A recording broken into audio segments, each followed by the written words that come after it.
కరీంనగర్లో KTR road show utter flop అయిందని అన్నారు కరీంనగర్ పార్లమెంట్ కాంగ్రెస్ అభ్యర్థి పొన్నం ప్రభాకర్. కరీంనగర్ టీఆర్ఎస్ రోడ్ షోలో జనాలు లేక పిల్లలతో ప్రచారం చేయించారని అన్నారు.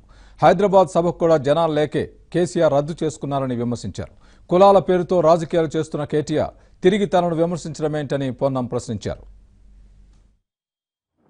ఆయనే నిన్న మీటింగ్లో చెప్పుకున్నాడు, ఈ పిల్లలకు ఓట్లున్నాయా లేదా అని అడిగిన. మీరు అందరు గమనించుండొచ్చు.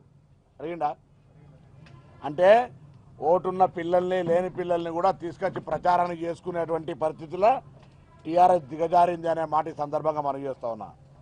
కొడుకుదేమో ఈ తిప్పల వర్కింగ్ ప్రెసిడెంట్ ఆయే, జనం రావాలనే, జనం రాకపోతే ఎక్కడి నుంచో పిల్లల్ని తీసుకొచ్చి జనం దగ్గర కూర్చోబెట్టేటువంటి పరిస్థితి. తండ్రి మీటింగ్ జనం లేక మీటింగే క్యాన్సల్ అయ్యి మీటింగే పోకుంటున్నటువంటి పరిస్థితి. కానీ మాటలు మాత్రం ఆర్భాటంగా అనేక రకాలుగా మాట్లాడేటువంటి పరిస్థితి.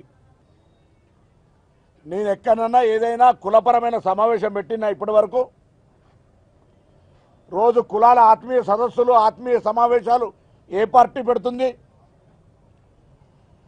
రోజు పద్మనాయక హాస్టల్ కేంద్రంగా ఎన్నికల కమిషన్కి ఫిర్యాదు చేసినప్పటికీ కూడా గత ఎన్నికల కోడ్ రాకముందు 3 నెలలు ఆత్మీయ సమ్మేళనాల పేరు మీద యావత్ తెలంగాణలో కులాల విభజన చేసి కులాల పేరు మీద రాజకీయం చేసింది నీరు కాదా అని అడుగుతా ఉన్నాయి. ఇలా కింద పీటలు కదులుతున్నాయి, రాజకీయంగా చైతన్యం వచ్చింది.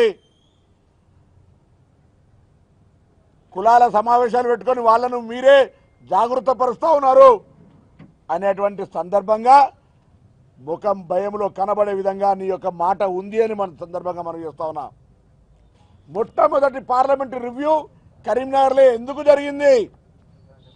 మొట్టమొదటి సీఎం బహిరంగ సభ కరీంనగర్లో ఎందుకు జరిగింది? నీకు భయం లేకపోతే రాష్ట్ర వర్కింగ్ ప్రెసిడెంట్ ఇప్పటికే ఈ జిల్లాల 4 ఈ పార్లమెంట్లో 5-6 సార్లు ఎందుకు పర్యటించినావు? 17 పార్లమెంట్ స్థానాలు ఉన్నాయి కదా, ఇప్పటికి 5 సార్లు వచ్చాడు కేటీఆర్ ఇక్కడికి. 5 సందర్భాల లోపల అంటే భయపడుతున్నట్టే కదా, తప్పకుండా ఓడిపోతున్నారనే కదా. ప్రజలను ఆకర్షించడానికి మంత్రిని చేస్తా వినోద్ రావుని అడుగుతా ఉన్నావు. రాష్ట్ర మంత్రి, కేంద్ర మంత్రి, రాష్ట్ర మంత్రివర్గం ఏర్పాటు చేసుకోవాలనేవి ప్రజల ముందు ప్రజలను భ్రమ పెట్టడానికి ఇగో వినోద్ రావు గారు మంత్రి అవుతారు అని చెప్తా ఉన్నావు.